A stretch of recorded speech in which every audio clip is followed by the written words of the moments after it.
वागीशाद्यास्तमनः सर्वार्थानाम् उपक्रमे जन्मत्वात् विद्यास्तु तन्नमामि गजाननम् अद्वैतकर्माश्रित्य द्वैतशक्तोपमागतेन तन्हरीरोजोरक्षर तन्नमामि गजाननम्। వేదము అనేటువంటిది రెండు విభాగాలుగా చెప్పబడింది. కర్మ ప్రతిపాదకమైనటువంటి భాగము, బ్రహ్మ ప్రతిపాదకమైనటువంటి భాగము. జంతువునాం నరజన్మ దుర్లభం అని చెప్పి అసలు మనిషికి జన్మలో అనేక జన్మలు ఉన్నాయి. అందులో మనుష్య జన్మ అనేటువంటిది చాలా దుర్లభమైంది. ఈ జన్మ ఎత్తినవాడు ఏం చెయ్యాలి? ఈ జన్మ ఎత్తినవాడు ఏం చెయ్యాలి అంటే తత్ర వర్ణాశ్రమ వ్యవస్థలుగా ఒక్కో వర్ణానికి ఒక్కో ఆశ్రమానికి ఒక్కొక్క ధర్మం చెప్పారు. అసలు సాధారణమైన బ్రాహ్మణ జన్మ ఎత్తినవాడు బ్రాహ్మణేన నిష్కారణేన షడంగో వేదోధ్యేయో జ్ఞేశ్చ అని చెప్పి వేదాధ్యయనం చేయాలి. ఈ వేదాధ్యయనం ఎలా తెలిసింది అంటే తస్మాత్ స్వాధ్యాయోధ్యేతవ్య. ఎందుకు చేయాలి స్వాధ్యాయాధ్యయనం? ఎందుకు చేయాలి? స్వాధ్యాయము అంటే వేదభాగం. స్వశాఖాధ్యయనం ఎందుకు చేయాలి? స్వశాఖ కేవలం అక్షరగ్రహణమే అయితే కనుక ఏవో అక్షరాలని గ్రహించవచ్చు. ఈ ఆనుపూర్విలో ఈ క్రమంలో ఉన్నటువంటి వేదాన్నే ఎందుకు గ్రహించాలి అంటే అర్థజ్ఞానం ప్రయోజనం. ఈ ఆనుపూర్విలో ఉన్నటువంటి అక్షరాలని గ్రహిస్తేనే దానికి ఒక అర్థం చెప్పబడింది. శిక్షాదుల ద్వారా వ్యాకరణముల ద్వారా దానికి కొన్ని అర్థములు చెప్పబడ్డాయి. ఉన్న పదాన్ని గోహం అనే శబ్దాన్ని గౌహు అని ప్రయోగిస్తేనే ఆ యొక్క అర్థం తెలుస్తుంది. గావి గోణి ఇత్యాది అశుద్ధమైన పదాలు ప్రయోగిస్తే ఆ అర్థం తెలియదు అని. కాబట్టి వేదాధ్యయనము ఈ క్రమంలోనే చేయాలి. తత్రాపి బ్రాహ్మణ జన్మ ఎత్తినవాడు బ్రాహ్మణుడిగా పుట్టినవాడు వేదాధ్యయనం చేయాలి. మరి కేవలం అర్థజ్ఞానం తెలుసుకుంటే వేదాధ్యయనం చేస్తే సరిపోతుందా? అందులోనూ సరిపోదు. అందులో ప్రయోజనవత్వాన్ని కూడా తెలుసుకోవాలి. ఈ అర్థజ్ఞానం వలన నేను తరిస్తాను అనేటువంటి ప్రయోజనవత్వ జ్ఞానం కూడా కలగాలి. దానికి ఎన్నో వేదంలో ఉదాహరణలు ఉన్నాయి. ఏం విద్వాన్ దర్శపూర్ణమాసోజతే పరమామేవ కాష్టాం గచ్చతి. ఈ రకంగా తెలుసుకుని యాగం చేయడం వలన ఆ స్థితిని పొందుతున్నారు. అలాగే ఏం విద్వాన్ అగ్నిముపతిష్టతే మృత్వాగ్నేవిత్యా ఇత్యాది వాక్యముల ద్వారా తెలుసుకుని అర్థజ్ఞానంతో కూడుకుని వేదమంత్రాద్యుచ్చారణములు చేసి యాగములు చేయడం వలన ఆ ఫలితము ఉంటుంది అని. ఇది కర్మ ప్రతిపాదకమైనటువంటి పూర్వభాగంలో అనేక నిత్యకర్మలు, కామ్యకర్మలు, మనుష్య జన్మకు అపేక్షితమైనటువంటి కామ్యములైనటువంటి కర్మలు. కామ్యము అంటే ఏదో ఒక కామ్యం కాదు, కామ్యములు కూడా నిర్ణీతములు. నిర్ణీత కామ్యముల్లో వేదోక్తమైనటువంటి మంత్రములు, తదనుష్ఠానము. అలాగే ఇక్కడ జరిగినటువంటి పారాయణ, అరుణ ప్రశ్నం, సూర్య ప్రతిపాదకమైనటువంటి మంత్రములన్నీ కూడా అక్కడ ఆరోగ్యం భాస్కరాదిచ్ఛేదని చెప్పి సూర్య భగవాను యొక్క అనుగ్రహం ఈ మంత్ర యజ్ఞం కృతపధీతే తేన తేనా శ్రేష్టం భవతి అని చెప్పి యాగం చేయలేని వాళ్ళకి ఉపాయం ఏమిటి? యాగం చేయలేని వాడికి కూడా కామన ఉన్నది, వాడు కూడా తరించాలి, వాడికి కూడా అన్నీ కావాలి. ఇప్పుడు వేదం ఉపాయం చెప్పింది యజ్ఞం కృతపధీతే తేన తేనా శ్రేష్టం భవతి. యాగం చేయలేకపోతున్నావు కాబట్టి దాని అధ్యయనమైనా చేయి. అధ్యయనం చేయలేకపోయాం, దాని శ్రవణమైనా చేయండి. సహకారం ద్వారా కూడా అన్ని ఫలములను పొందవచ్చు అని వేదమే మనకి ఒక ఉపాయాన్ని సూచించింది. కాబట్టి ఈ యొక్క అధ్యయనం చేసిన వాళ్ళు పారాయణ చేయడం, అధ్యయనం చేయని వాళ్ళు దాన్ని వినడం, తదపేక్ష కూడా దానికి కూడా అవకాశం లేని వాళ్ళు దానికి సహకరించడం ఇత్యాదుల ద్వారా ఆ యొక్క ఫలాన్ని పొందుతాం. అలాగే తర్వాత ఘనస్పతి చెప్పారు. ఆ దాని అంటారు అక్కడ కూర్మం ధవాత అర్ధాజరీది అనేక మంత్రములు, చైనానికి సంబంధించిన అనేక మంత్రములు ఇక్కడ చెప్పారు. మహాద్విజయనం అనేది చాలా గొప్పది. వారు మహాద్విజయనం చేయించారు. వాళ్ళ అన్నగారు మహాద్విజయనం చేశారు. విష్ణుభట్ల యజ్ఞనారాయణ శర్మ గారు వారు మహాద్విజయనం వ్యూఢపౌండరీకం చేయించారు. వాళ్ళ అన్నగారు ఒకే సంవత్సరంలో 3 మహాకృతువులు చేశారు. వ్యూఢపౌండరీకం, సర్వతోముఖం, వాజపేయం 3 చేశారు. అలాగే 3 తరాలు అవిచ్ఛిన్నంగా పౌండరీకములు చేశారు. వాళ్ళు అవిచ్ఛిన్నంగా పౌండరీకములు, అవిచ్ఛిన్నంగా వాజపేయములు చేసినటువంటి వారు. దాని అంటారు పాత్ర విద్వానేవ విజానాది విద్వజన పరిశ్రమలాగా వారికి ఈ విషయం యొక్క విలువ తెలుసు. కాబట్టి ఇటువంటి కార్యక్రమాలు వారు అనేకం చేస్తూ ఉంటారు. మనం చెప్పక్కర్లేదు. వారి యొక్క ప్రవృత్తి అటువంటిది. మనం ప్రార్థించవలసిందల్లా ఇటువంటిదే. వారు ఇటువంటి కార్యక్రమాలు చేస్తూ ఉండాలి. వారికి ఎటువంటి విఘ్నములు రాకూడదు. నిర్విఘ్నంగా కార్యక్రమాలు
समष्टि पुरस्तात् प्रत्यञ्चं पुरस्तात् समष्टि समष्टि पुरस्तात् प्रत्यञ्चं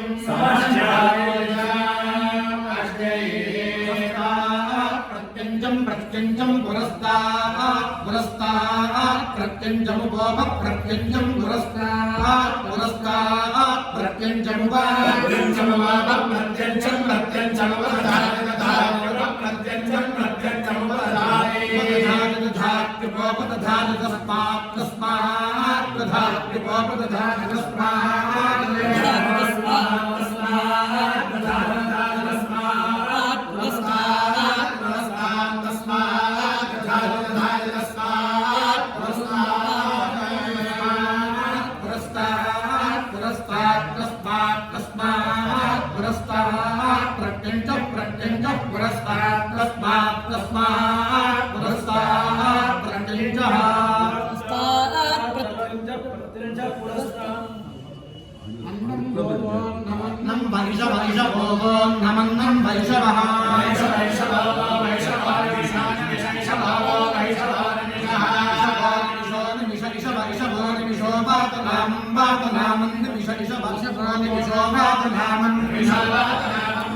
प्रेणादि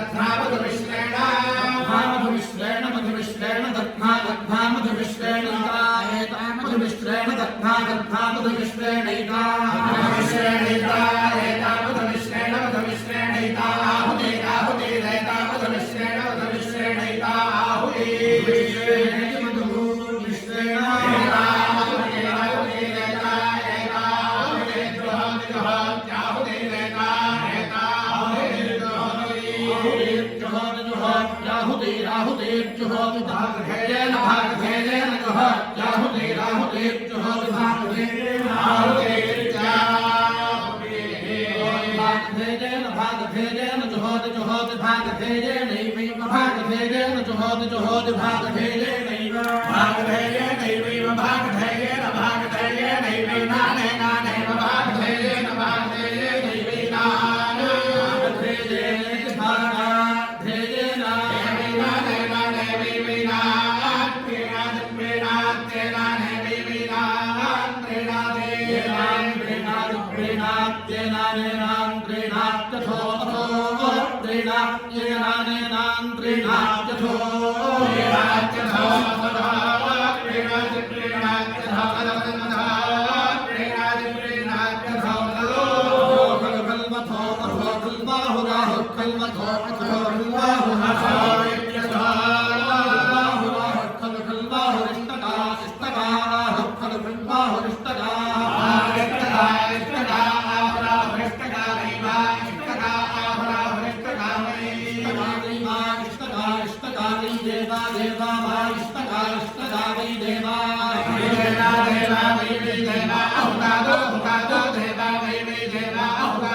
प्रेणन्ते तद्रा प्रीणन्ति सवाणि प्रीणन्ति तद्रा प्रीणन्ति प्रीणन्ति तद्नैवैव तद्धा प्रीणन्ति प्रीणन्ति तद्नैव तद्धा तद्नैव हुतादो हुताद एव तद्धा तद्नैव हुतादः हुतादो हुताद एवैव हुतादः प्रीणाति प्रीणाति हुताद एवैव हुतादः प्रीणाति प्रीणाति प्रीणाति हुतादो हुतादः प्रीणाति मधुषा मधुषा प्रीणाति हुतादो हुतादः प्रीणाति मधुषा प्रेणादि प्रेणादि मधुषा हुतादो हुतादो मधुषा प्रेणादि प्रेणादि मधुषा हुतादः हुतादो मधुषा मधुषा हुतादो ग्राम्यं ग्राम्यं हुतादो मधुषा मधुषा हुतादो ग्राम्यं हुतादो ग्राम्यं ग्राम्यं हुतादो हुतादो ग्राम्यं वै वै ग्राम्यं हुतादो हुतादो ग्राम्यं वै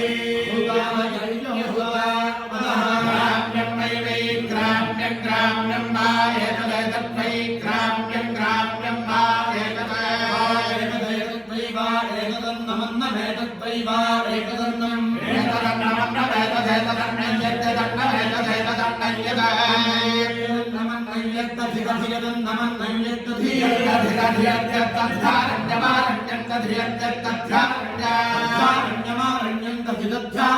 मधुमध्वारण्यं दधिदध्यारण्यं मधुरण्यं मधुमध्वारण्यवारण्यं मधुरण्यं मध्वारण्यवारण्यं मधुरण्यं मधुमधुयद्दध्नादध्नायन् मधुमधुयद्दध्नायद्दध्नायद्दध्ना मधुमिश्रेण मधुमिश्रेण दध्नायद्दध्ना मधुमिश्रेण मधुमिश्रेण मधुमिश्रेण दध्ना दध्ना मधुमिश्रेण वोक्षत्य वोक्षति मधुमिश्रेण दध्ना दध्ना मधुमिश्रेण वोक्षति मिश्रेण वाक्षत्य वाक्षति मधुमिश्रेण मधुमिश्रेण वाक्षत्य भयस्य मधुमिश्रेण मधुमिश्रेण वाक्षत्य भयस्य मधुमिश्रेण वाक्षत्य भयस्य भयस्य वाक्षत्य वाक्षत्य भयस्य अवरुद्धा अवरुद्धा भयस्य वाक्षत्य वाक्षत्य भयस्य अवरुद्धे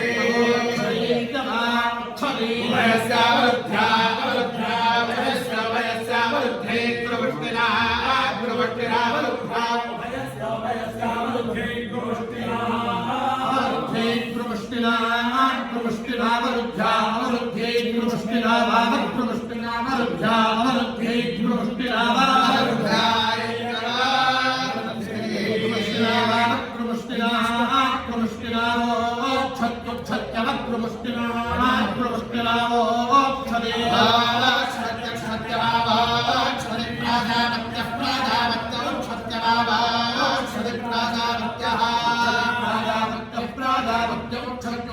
प्राजापत्यो वै वै प्राजापत्यो प्राजापत्यो वै प्राजापत्यो वै वै प्राजापत्यो प्राजापत्यो वै प्रवृत्ति प्रवृत्ति वै प्राजापत्यो प्राजापत्यो वै प्रवृत्ति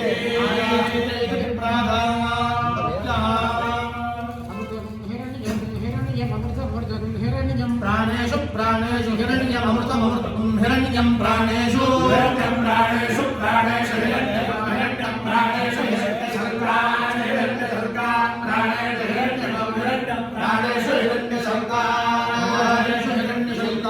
हिरण्यशल्कान् प्राणेषु प्राणेषु हिरण्यशल्कान् प्रति प्रति हिरण्यशल्कान् प्राणेषु प्राणेषु हिरण्यशल्कान् प्रति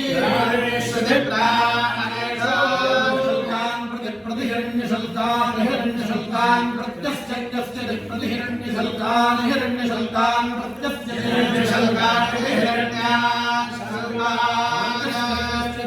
प्रत्यस्य प्रतिष्ठान् प्रतिष्ठानस्य प्रतिष्ठास्य प्रतिष्ठामेव प्रतिष्ठानस्य प्रतिष्ठामेव प्रतिष्ठां प्रतिष्ठामेवैन देव देव प्रतिष्ठां प्रतिष्ठामेवैन प्रतिष्ठामेवैन देवैवैन गमयित्वा प्राणे प्राणे गमयित्वा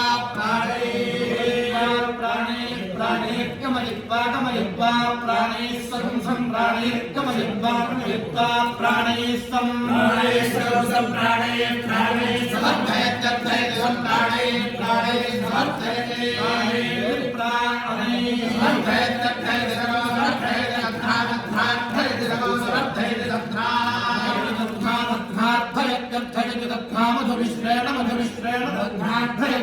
तथा मधुमिश्रेण मधुमिश्रेण तथा मधुमिश्रेण पूरयति मधुमिश्रेण तथा मधुमिश्रेण पूरयति मधुमिश्रेण पूरयति मधुभ्यो पूरयति मधुमिश्रेण पूरयति मधुभ्यः मिश्रेणेति मधुभ्यः पूरयति मधुभ्यो धान्यधानि मधुभ्यः पूरयति मधुभ्यो धानि मधुभ्यो धानि लेत्यधानि मधुभ्यो धानि धान्यधानि श्रुतागङ्गेन नीति श्रुतागङ्गेन नीति श्रुतागङ्गेन वेद्भत्वाय श्रुतागङ्गेन नीति श्रुतागङ्गेन धत्वाय श्रुतागङ्गेन वेद्भत्वाय ग्राम्यं मे धत्वाय श्रुतागङ्गेन मे धत्वाय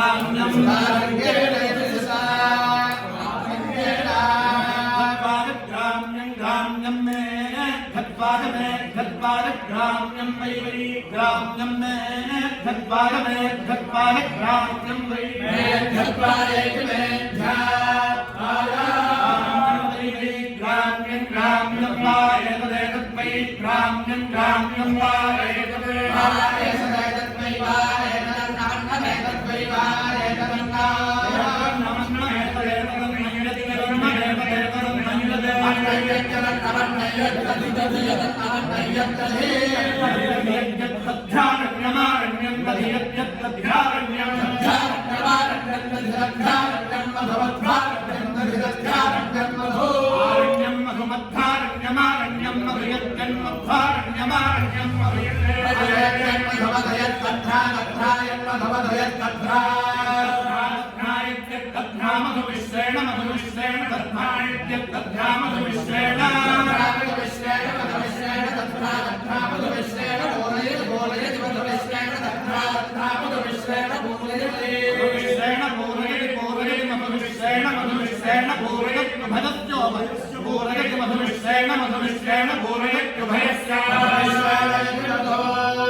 యజమానుల కోరిక ఎత్తే రుద్ర పురోధన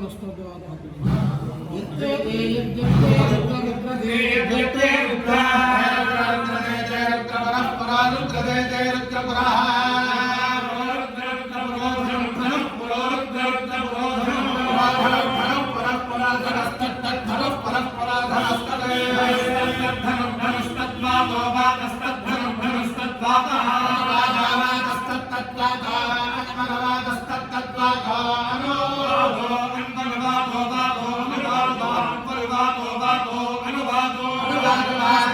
नमस्कारो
दृशाद्राघीयस्यादरदलितनीलोत्पलरुजा दवीयांसं दीनं स्नपय कृपया मामभिशिवे अनेनायं धन्यो भवति न च देहानिर्यदावनेव हर्म्येव समकरनिपातो हिमकरः स्म श्रीगुरुचरणारविन्दाभ्यां नमो नमः.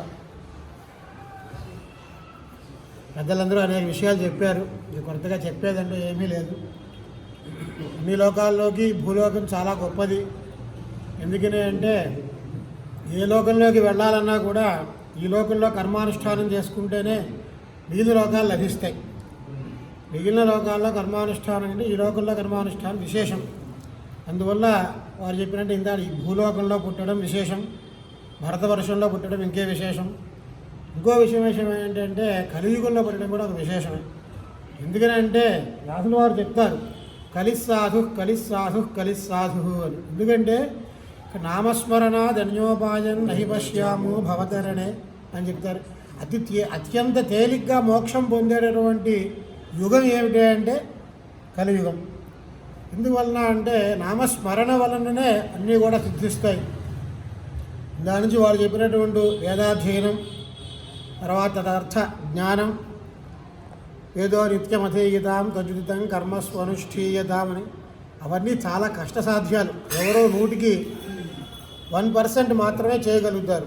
120 కోట్ల మంది జనాభా ఉంటే 120 మంది మాత్రమే ఆహితాగ్రులు ఉన్నారట. అంటే 1,000,000కి ఒక్కళ్ళు ఉన్నారు మన భారతదేశంలో.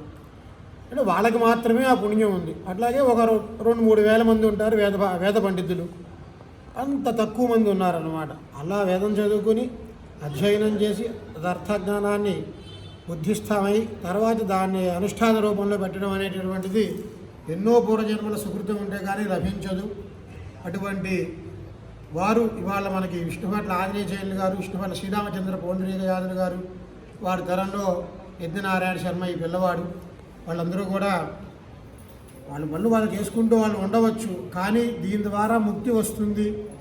యజ్ఞేన దిశంతో మిత్రాభవంతి అని, దానే నారా తీరపానుదంత దానేన దిశంతో మిత్రాభవంతి దానే సర్వం ప్రతిష్ఠితం తస్మాత్ దానం పరమం వదంతి అని కూడా చెప్తుంది. అనేక రకాల ఉపాయాలు చెప్పి వేదం చివరికి 10 రకాల ఉపాయాలు తేలిగ్గా చెప్పింది. సత్యం, దమము, శమము, ఇంద్రియ నిగ్రహము, తపస్సు, యజ్ఞానుష్ఠానం, దానం, యజ్ఞాధానాలు ఇవన్నీ కూడా చివరిలో చెప్పుకొచ్చింది అనమాట. చివరిలో చెప్పిన వాక్యులకి విలువ ఎక్కువ. అందువల్ల వాటిలలో దానం అనేటటువంటిది చాలా ముఖ్యమైనటువంటిది. అందా చెప్పిన అరుణంలో కూడా మాట వస్తుంది, అది గుర్తు రావట్లేదు నాకు. ఏదైనా ఇస్తారేమో కానీ ధనం తీసి ఇవ్వమంటే ఎవరు ఇవ్వలేరు, చాలా కష్టం ఇవ్వడం. అందువల్లే ఏతత్ఖలు భావత పగిత్యాహు యస్వం దదాతి అని చెప్పి చెప్తారు. అందువల్ల ప్రాణం పోతున్నా కూడా ఎవడు పైసా తీసి బయటకు పెట్టడు. అందువల్ల దానం చేయడం అనేటటువంటిది కూడా ఒక తపస్సు. దుర్యోధనుడికి అనేక రకాల లక్షల రాశులు పోసి దానం చేయమన్నారట. దానం చేయమంటే చాలాసేపు చేస్తున్నాడు, ఎంతసేపటికి అవ్వట్ల. లక్షల రాశులు అంటే నవరత్నాలు పోసి అవ్వపోయేటప్పటికి కర్ణుని పిలిచి చెప్పారు. చెప్తే ఆ 2 నిమిషాల్లో మొత్తం అన్ని తర్వాత నువ్వు తీసుకో, ఇది నువ్వు తీసుకో, అది నువ్వు తీసేసుకో అని చెప్పి 2 నిమిషాలు చేసేసాడు. దానం అంటే ఆయన. అందుకనే దానం చేసేటప్పుడు మొట్టమొదటి పేరు ఎవరిదయ్యా వస్తుంది అంటే కర్ణుడిది వస్తుంది దానంలో. అటువంటి గొప్ప జ్ఞానం, బుద్ధి ఇవన్నీ వాళ్ళకి ఉన్నాయి కాబట్టి ఈ యొక్క భారతదేశంలో గొప్పదైనటువంటి కాశీ క్షేత్రంలో, కేదారఖండంలో ఈ యొక్క ఇవాళ రోజున అనురాధ నక్షత్రం రోజున ఈ స్వస్తి పెట్టడం, అనేక గొప్పమైనటువంటి మంత్రాలందరినీ కూడా ఇదంతా పారాయణ చేయడం జరిగింది. చాలా విశేషం. ఇవాళ చంద్రశేఖరేంద్ర సరస్వతి స్వామివారు లేకపోతే ఈనాడు ఇంత వేద విభాగం ఉండదు. ఇంతమంది వేద పండితులు ఇంత సుఖంగా హాయిగా ఆనందంగా బ్రతకలేరు. వారు పెట్టిన భిక్ష ఇది. మన పుణ్య విశేషం ఏమిటి అంటే వారిని మనం చూసాం. మన సమకాలీనులు, కొద్దిగా కాకపోయినా కొద్దిగా అయినా ఒకసారి మనం చూసి ఉన్నాం. మహర్షి తుల్యులు కాదు, మహర్షులే. మహర్షి తుల్యులు అంటే ఇంక తక్కువ చేసినట్లు అవుతుంది. అటువంటి వారిని ఎంతకాలం మనం స్మరించినా చాలా విశేషం తప్ప మనకి లేదు. ఒక విషయాన్ని చెప్తారు. పుణ్యపాపాలు చేసినటువంటి వ్యక్తి ఉంటాడు, వాడు మోక్షాన్ని పొందుతారు. ఎవరైనా సరే పుణ్యం పాపం 2 చేయాల్సిందే, చేయకుండా ఎవరు ఉండలేరు. అప్పుడు అవి ఏమవుతాయి అని చెప్పి ఒక చర్చ నడుస్తుంది. పుణ్యం పాపం 2 వచ్చినాయి, మోక్షం పొందాడు. మోక్షం పొందిన తర్వాత వాడికి పుణ్యం పాపం ఏమి ఉండవు. మరి వాడు చేసుకునేవి ఎక్కడికి పోతాయి అని చెప్పి చర్చ చేస్తే, పుణ్యమేమో వారిని తలుచుకుంటూ మనం ఎంతకాలమైతే వారి గురించి గొప్పతనాన్ని చెప్పుకుంటూ ఉంటామో వాళ్ళు ఆ పుణ్యాన్ని పంచుకుంటారట. అట్లాగే ఎవరైతే వాళ్ళ యొక్క పాపం ఇట్లా చేశారు మనమైతే అంటూ ఉంటామో ఆ పాపాన్నంతా కూడా వాళ్ళు పంచుకుంటారట. అందువల్ల ఎప్పుడూ కూడా ఎవరికి మనం పాపాన్ని అండగట్టకూడదు, వాళ్ళ గురించి మాట్లాడకూడదు. అందులో ఒక చోట చెప్తూ వేదం కూడా ఏం చెప్తుంది అంటే, మనల్ని ఎవరైతే కీర్తిస్తూ ఉంటారో వాళ్ళు మన పుణ్యాన్ని పంచుకుని పోతూ ఉంటారట. ఎవరైతే మన మీద నిందలు వేస్తూ ఉంటారో, మనల్ని బాధ పెడుతూ ఉంటారో మానసికంగా, వాచికంగా, శారీరకంగా, వాళ్ళు మన యొక్క పాపాన్ని పంచుకుంటారట. వాళ్ళే మనకి నిజమైన శ్రేయస్సుని కలగజేసేటటువంటి వారు. అందువల్ల ఈ యొక్క కార్యక్రమాన్ని, ఎంతో కష్టసాధ్యమైనటువంటి కార్యక్రమాన్ని 4 రోజులు బట్టి ఇక్కడ ఉంటూ ప్రతిరోజు అనేక చోట్ల అభిషేకాలు చేస్తూ ఘనస్వస్తి నమ్మకం శమకం ఘనస్వస్తి కూడా చెప్పిస్తూ ఇవాళ ఈ ఆరుణగీతక పారాయణం దాంట్లో సృష్టి క్రమం అంతా కూడా చెప్తారు. ఆ భోవాయుధమా సంస్థలిదమేవా అనేటువంటి అనువాదంలో అనేక రకాలైనటువంటి మంత్రాలన్నీ కూడా అక్కడ పారాయణ చేశారు. ఒక్క వేద పండితుల్లో 33 త్రేస్త్రింశత్ కోటి దేవతలు నివాసం ఉండాలి. ఎందుకంటే ఒక్కొక్క దేవతని పిలిస్తే మనం ఒక గుడికి వెళ్ళామంటే ఈశ్వరుడి గుడికి వెళ్తే ఈశ్వరుడి యొక్క అనుగ్రహం మాత్రమే లభిస్తుంది. శక్తి గుడికే వెళ్తే శక్తి గుడి మాత్రమే, ఆ శక్తి దేవత యొక్క అనుగ్రహం మాత్రం. అదే వేద పండితుని కనుక పూజలు చేసినట్లయితే త్రేస్త్రింశత్ కోటి దేవతలకు సంబంధించినటువంటి మంత్రాలన్నీ కూడా వాళ్ళ యొక్క బుద్ధిస్థమై ఉంటాయి. కాబట్టి వాళ్ళు పిలిస్తే ఆ దేవతలు మంత్రాధీనంతో దైవతం అని చెప్తారు. ఆ మంత్రాలు వాళ్ళు పలుకుతారు. కాబట్టి ఒక్కరిని వాళ్ళని పూజించినట్లయితే 33 కోట్ల మంది దేవతల్ని పూజించినటువంటి ఫలితం లభిస్తుంది. కాబట్టి నేను ఒక చోట కూడా వేదంలో చెప్తూ అగ్ని లేనప్పుడు హోమం ఎక్కడ చేయాలి అంటే బ్రాహ్మణస్య దక్షిణేహస్తే హోదవ్యం యశవ అగ్నిర్వైశ్వానర యద్బ్రాహ్మణ అని చెప్తుంది. అంటే గర్భస్తంభే హోదవ్యం అజాయాగం హోదవ్యం అని అనేక విషయాలు చెప్పారు. అది చెప్తూ చివరిలో ఇది చెప్తారనమాట. అంటే బ్రాహ్మణి యొక్క కుడి చేతిలో అగ్ని ఉంటుంది. అగ్నులు అనేక రకాలైనటువంటి అగ్నులు ఉన్నాయి. వాటిలో జాఠరాగ్ని, వైశ్వానరాగ్ని, బలమాగ్ని అని.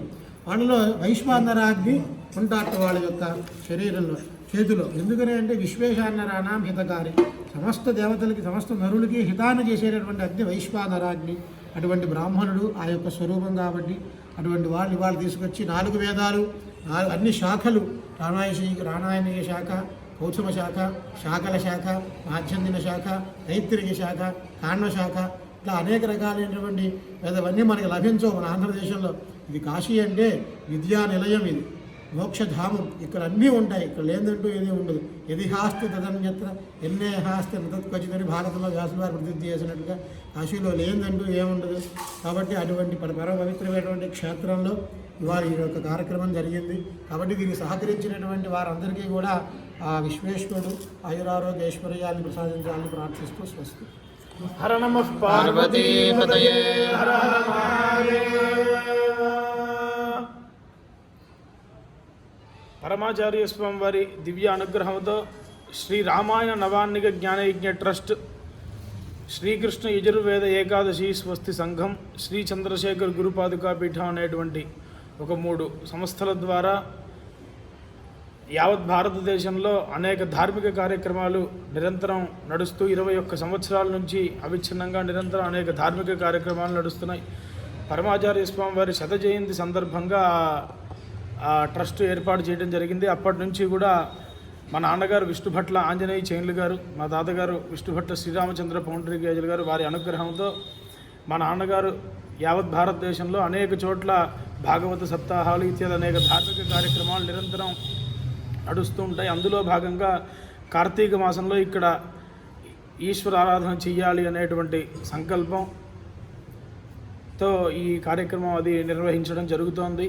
అందులో భాగంగా ఏదైనా సరే ఈశ్వర ఆరాధన చేయటం ఒక ముఖ్యం అయితే బ్రాహ్మణో వి సర్వా దేవతా అని వేదం చెప్పిన మరి అటువంటి బ్రాహ్మణులు ఎటువంటి వాళ్ళు అంటే వేద పండితుల్ని ఇక్కడ అర్చన చేయాలి అంటే సంపూర్ణంగా అధ్యయనం చేసినటువంటి వాళ్ళని కాశీ క్షేత్రంలో ఆ ఈశ్వరుడికి ఎలా అయితే మనం ఆరాధన చెయ్యాలి అనుకుంటామో అంతకు మించి వేద పండితులను ఆరాధన చెయ్యాలి అనేటువంటిది మనస్సులో సంకల్పం.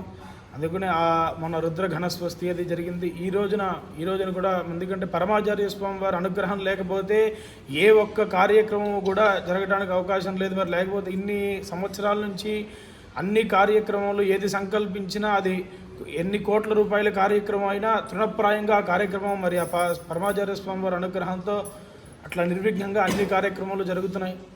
మఠంలో ఏ మాదిరి ఆరాధన చేస్తారో అలానే అక్కడ విజయవాడలో ఆ లబ్బిపేట వెంకటేశ్వర స్వామి గుడిలో మరి 5 సంవత్సరాల నుంచి పరమాచార్య స్వామి వారి ఆరాధన జరుగుతోంది.